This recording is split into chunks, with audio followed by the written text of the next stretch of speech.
నమస్కారం అండి. నేను మీ సీతారామరాజుని. సమాజంలో ఇప్పుడు రాను రాను మానవత్వం మంటగలిసిపోతుంది.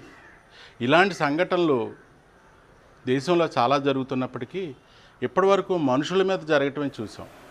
మనుషుల్ని పగతోనో లేకపోతే ఇతరత్ర గొడవల కారణంగానో అతి క్రూరంగా చంపడం ఇప్పటివరకు మనం గమనించాం.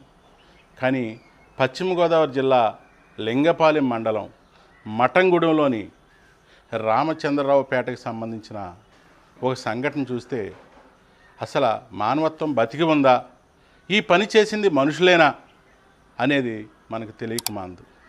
ఎందుకంటే ఇక్కడ జరిగిన సంఘటన వివరాల్లోకి వెళ్తే రాత్రి సుమారు వర్షం ముగిసిన తర్వాత ఒక పశువుల పాకలో కట్టేసి ఉన్న చూడుగేదెల్ని 3 చూడుగేదెల్ని అతి క్రూరంగా మానవత్వం లేకుండా నరికి చంపేశారు. తలల వరకు నరికి చంపటం ఈ సంఘటన గోదావరి జిల్లాలోనే కాదు చుట్టుపక్కల ప్రాంతాలలో తీవ్ర విషాదాన్ని చోటు చేసుకుంది.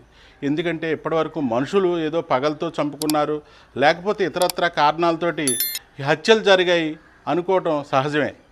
కానీ పాపం ఆ మూగజీవాలు ఏం పాపం చేశాయి? అవి కాక అవి చూడువి. అంటే 3 గేదెలను చంపటం కాదు, వాటి కడుపులో ఉన్న దూడలు కూడా మరో దూడలు ఉన్నాయి. ఈ సంఘటన అయితే యావత్ జిల్లా ప్రజలను కూడా తీవ్ర దిగ్భ్రాంతికి గురి చేసింది. వివరాల్లోకి వెళ్తే ఇదే గ్రామానికి చెందిన రవి అనే రైతు భార్యాభర్తలు కూడా ఎంతో కాలంగా పశువులను మేపుకుంటూ వాటి ద్వారా వచ్చే పాలను సేకరించి జీవనోపాధి సాగిస్తున్నారు. వీరికి పొలం కూడా పెద్దగా ఏమీ లేదు, ఒక అరెకరం మాత్రమే ఉంది. కూలీ నాలి భార్య అయితే కూలీ నాలి చేసుకుంటూ వస్తే భర్త రవి మాత్రం ఈ పశువులను పోషించుకుంటూ ఉంటాడు. గ్రామానికి అతి సమీపంలోనే వారికి ఒక అరెకరం పొలం ఉంది. ఆ అరెకరం పొలంలో ఒక పశువుల పాక వేసుకుని అందులో ఈ పశువుల్ని రాత్రిపూట కట్టేయటం, పగటిపూటేమో వాటిని మేపుకోవడం జరుగుతుంది. రాత్రి బాగా వర్షం కావడంతో పెందరాడే 6 గంటలకు పాలు తీసి ఇంటికి వచ్చేసాడంట. ఆ తర్వాత వర్షం ముగిసిన తర్వాత జరిగిందో ఎప్పుడు జరిగిందో తెలియదు. ఈ సంఘటన జరిగింది 3 పాడిగేదెలు, అంటే అవి పూర్తిగా ఇప్పుడు చూడిగా ఉన్నాయి. కొద్ది నెలలు అవి ఈంతం కూడా జరుగుతుంది. ఈ సందర్భంలో వాటిని నరికి చంపటం అతి దారుణమైన చర్యగా పరిగణిస్తున్నారు. ఉదయాన్నే పశువుల పాకి వెళ్ళిన ఆ రైతుకి ఈ సంఘటన హృదయ నిదారకంగా ఉండటంతో అతను ఒకసారిగా కుప్పకూలిపోయాడు. తనకు జరిగిన ఈ సంఘటన వెంటనే గ్రామస్తులకు చెప్పడంతో గ్రామస్తులు కూడా స్పందించి పోలీసులకి అయితే ఫిర్యాదు చేశారు. అతనికి 1 ఎకరం దాంట్లో ఇంటి దగ్గర ఖాళీలకి ఇక్కడ కట్టేసుకున్నాడు. మరి రాత్రి ఎవరో తెలియని వ్యక్తులు వచ్చి అడ్డుకుంది నరికేశారు 3 గేదెలని. కంప్లైంట్ ఇచ్చాం, పోలీసు వాళ్ళు వచ్చారు, చూసుకున్నారు. చెప్తున్నాం 3 సూడి గేదెలే 2,50,000 ఇల్లు చేస్తాయి 3. అతని జీవనోపాధి అదేనండి. అతని జీవనోపాధి అయితే ఆ భార్య ఇతను కూలీ నాలుగు వెళ్తే ఆ భార్య కష్టపడి కాచుకుంటుంది, శుభ్రంగా మేపుకుంటుంది. ఇక పాలు కట్టించి కేంద్రానికి పోతే వాటి మీద బతుకుతున్నారు.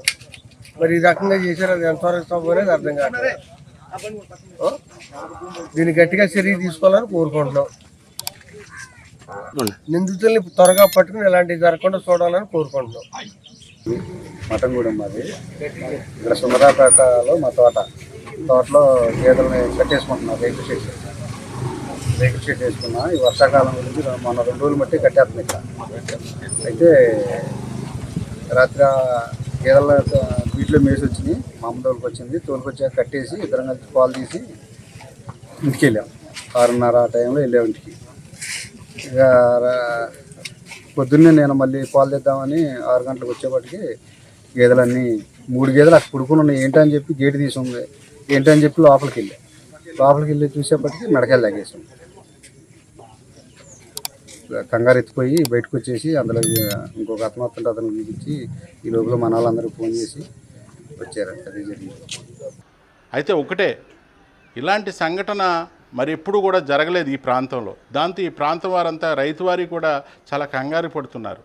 ఇటువంటి సంఘటనలు మరోసారి జరగకుండా పోలీసులు చర్యలు తీసుకోవాలని, అలాగే అదే గేదెలపై జీవనోపాధి పొందుతున్న రవి ఎవరైతే ఉన్నారో రవి కుటుంబాన్ని కూడా ప్రభుత్వం అన్ని రకాలుగా ఆదుకోవాలని, మరోసారి ఇటువంటి సంఘటనలు పునరావృతం కాకుండా ప్రభుత్వం కూడా చర్యలు తీసుకుని నిందితులు తీవ్రంగా శిక్ష పడేలా చూడాలని కూడా గ్రామస్తులు కోరుతున్నారు.